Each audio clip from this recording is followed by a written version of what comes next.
This was the scene at the Boston College commencement ceremony earlier today when students displaying anti-war messages turned their backs on Secretary of State Condoleezza Rice when she accepted an honorary degree. Our cameras were on campus during this protest.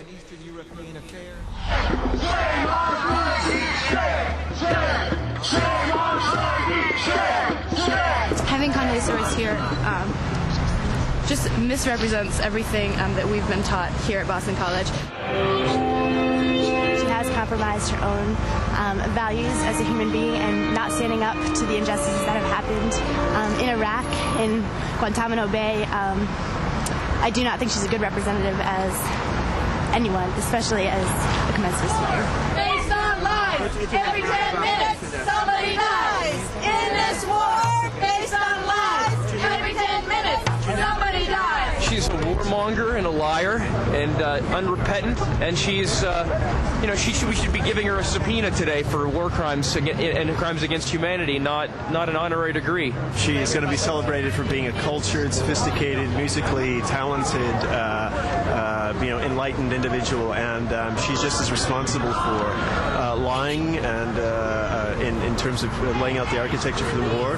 This is certainly a great dishonor, and we're here to say how dishonored we feel as Catholics, and I'm sure the Jesuits, many feel similarly. All of her education was in vain. She didn't learn any morals along the way. She didn't learn any restraint. She didn't develop a respect for the rule of law and respect for the sovereignty of other countries. Joining us now, Steve Almond. He resigned his position as an adjunct professor of English at Boston College when Secretary Rice was invited to campus. Welcome aboard, sir. Thanks for being with us. Steve, I guess it's fairly obvious you probably voted for John Kerry in the last election, so politics play any role in your position here? I think actually morality plays a role. I just feel public officials shouldn't lie to us, especially about matters I got that, but did you? But you are politically a Democrat. You're politically left. You voted for John Kerry, right? I believe that politicians shouldn't lie to the American people. I didn't ask you that. Did you vote for John Kerry, sir?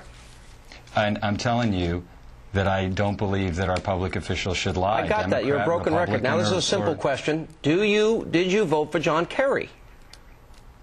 I don't see what it has to do with Condoleezza Rice. I'll tell you what it has to do with it. The American public. I'll explain it to you. If you would give me an honest answer, I can explain why. Did you vote for John Kerry?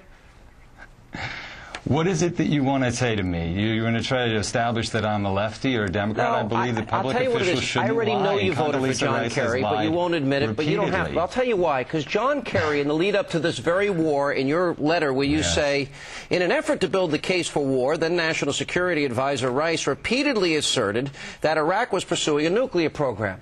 Well, I'll quote John Kerry, the guy that I suspect you voted for. He says, if you don't believe Saddam is a threat with nuclear weapons, or WMDs, you shouldn't vote for me. Is the guy that you voted for a liar?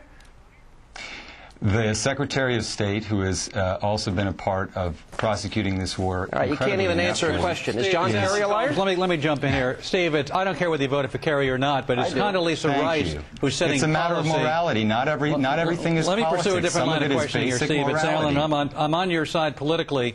But I think there might be better ways to protest. Why quit your job? Why not turn your back or speak or hold a protest rally or hold an alternate ceremony to put forth your point of view? Why not do it that way? Well, there are plenty of ways to. For me, it was an act of conscience. I didn't want to collect a paycheck. It would be as if you worked at a TV station, for instance, and you were a strong advocate for women's rights, and one of your colleagues, a powerful colleague, sexually harassed his employees, and you didn't want to stand for that. You didn't feel the TV station had done enough to punish him, and you might, as a matter of conscience, resign because of that. I might use my platform to speak out, or I might do things behind the scenes to speak out that have nothing to do with what I would do publicly.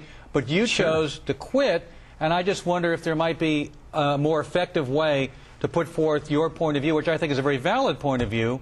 Whether you're left or right, it's not relevant, but there might be better ways to get that point across. Well, I don't think I'm really the issue here. I think Condoleezza Rice and her campaign of deception and this administration's prosecution of an immoral war is the issue. There are no WMDs so far, unless you got them there at Fox News under your desk. And we've been hearing for over 3 years and coming up on 20,000 casualties, and the American people are getting sick of it. You know what? If that's the case, and I suspect I'm right, and you voted for Kerry, you voted for a guy that made the exact same case as she did, what would that make you? Thanks. I'm sorry. The administration in power is the one that has gotten us into this mess. Okay, you're not going to blame it on Kerry. You're not going to blame it on Clinton.